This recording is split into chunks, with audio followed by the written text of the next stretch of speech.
Hello, this is Chris Fierro, a student enrolled in Biology 515, Physiology 1 at Grand Canyon University.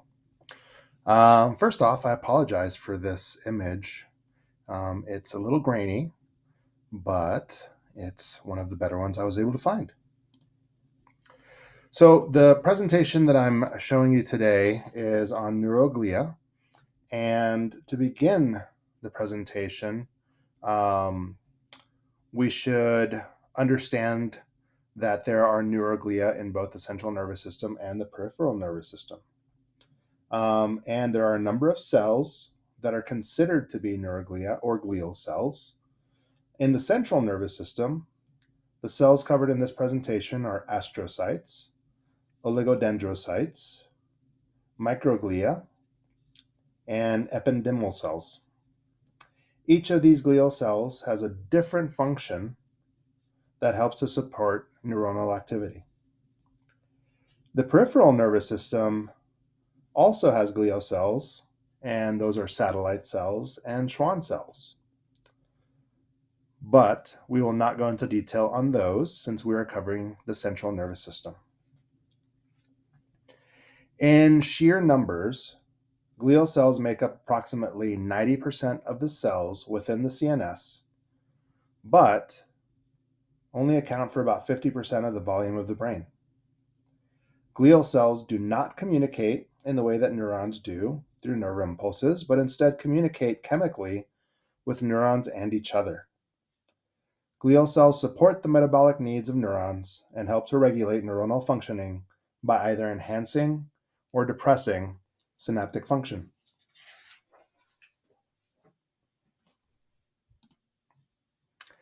The first glial cell that we're going to talk about is an astrocyte.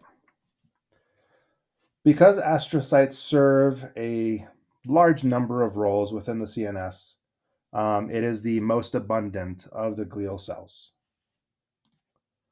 One of its roles is to assist with fetal brain development via um, ensuring that neurons make it to their destination, which, obviously is a vital part of fetal development. Astrocytes are integral to the formation of the blood-brain barrier as they induce capillaries to undergo the functional changes needed to form the blood-brain barrier. Astrocytes transfer nutrients to neurons and they form scars to repair brain injuries. Astrocytes are also able to absorb and degrade neurotransmitters to halt a signal. Proper neuronal functioning relies on membrane potential, and astrocytes are able to take up excess potassium when the sodium-potassium pump isn't able to keep up with action potential activity. One can imagine how important this would be to make sure that neurons are able to pass on the signal um, through that action potential. Astrocytes also help with synapse formation and transmission. Astrocytes have receptors for glutamate that cause an influx of calcium, which in turn causes a release of ATP, triggering nearby astrocytes to also release ATP. And then finally, like I mentioned, astrocytes have a large number of roles in the CNS. But finally, astrocytes are part of the lymphatic system, which is similar to the lymphatic system, but this is made of glia, and helps to remove excess or remove metabolic waste from the brain. The next cell that we'll talk about is the oligodendrocyte. Oligodendrocytes help to support the CNS by supporting the axons of neurons. They produce a fatty substance known as myelin, and it is the myelin that wraps around the axons of neurons to form the myelin sheath. One of the really important aspects of this myelin sheath is that it helps action potentials move more quickly down the axon compared to non-myelinated neurons.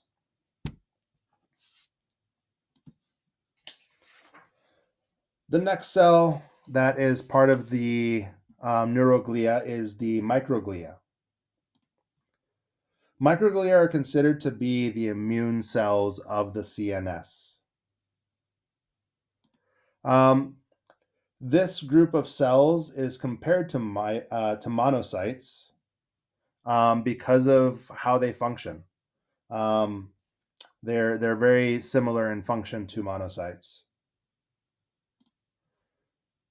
Microglia are also thought to help prune unnecessary synapses by pruning the connections.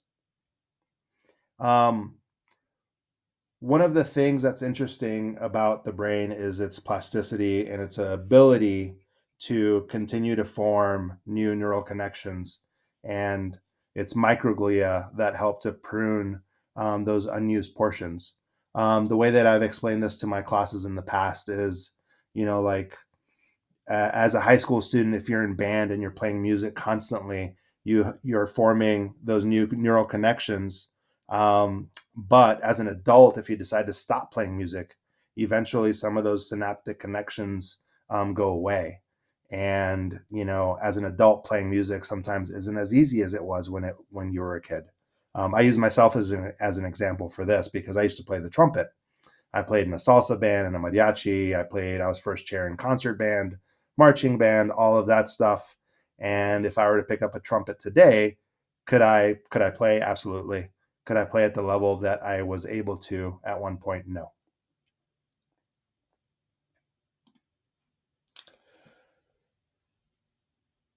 One of the interesting things that was pointed out in the textbook is that microglia are the only cells in the CNS that can be infected by HIV, and that potentially leads to dementia. And this ability of cells in the CNS to get infected by HIV means that it can cross the blood-brain barrier. This was a discussion point in one of the discussion posts, and I believe it's like the Trojan horse attack. And the final glial cell that we need to talk about are ependymal cells.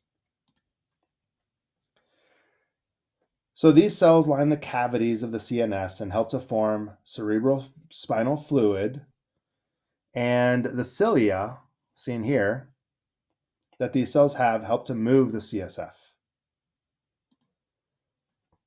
Ependymal cells also serve as neural stem cells. And those neural stem cells are capable of differentiating into other glial cells, but also into neurons.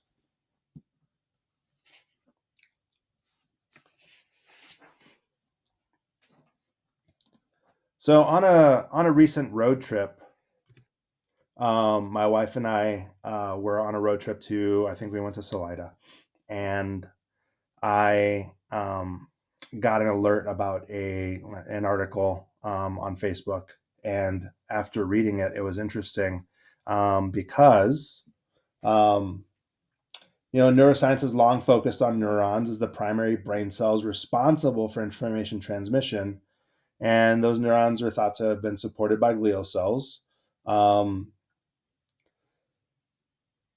But scientists recently discovered an astrocyte that appears to be kind of a hybrid of a neuron and an astrocyte, and they're calling it a glutamatergic astrocyte.